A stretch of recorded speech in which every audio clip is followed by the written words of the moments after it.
La tendance est toujours en léger recul à la Bourse de Paris avant l'ouverture des marchés américains.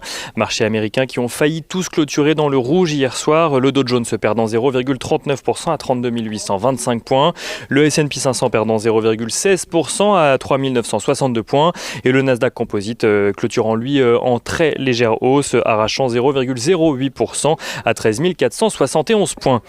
Les marchés américains qui évoluent actuellement en ordre dispersé avant la prise de parole de Jérôme Powell ce soir à 19h. Une prise de parole que les investisseurs vont suivre avec beaucoup d'intérêt, avec notamment 3 sujets attendus: les projections de croissance, les anticipations d'inflation et les prévisions en ce qui concerne l'évolution des taux d'intérêt.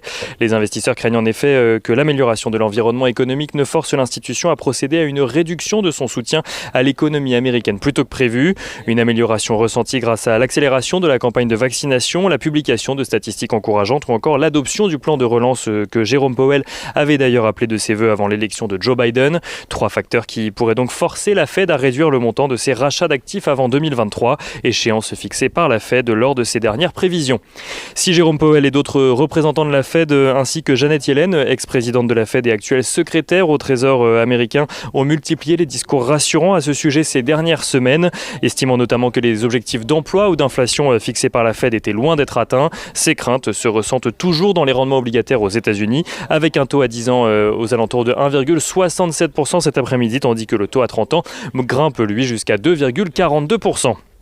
Du côté des valeurs à suivre à Wall Street, on notera tout d'abord que Uber annonce que ses chauffeurs en Grande-Bretagne vont percevoir le salaire minimum légal à la suite d'une décision de justice. À l'international, Baidu, qui a prévu d'entrer en bourse sur le marché boursier à Hong Kong, envisagerait, selon des sources citées par Reuters, de fixer le prix de son action à 32,45 $, ce qui lui permettrait de lever 3,08 milliards de dollars. Et on notera également que les valeurs technologiques reculent légèrement à l'ouverture à cause de la progression des taux américains.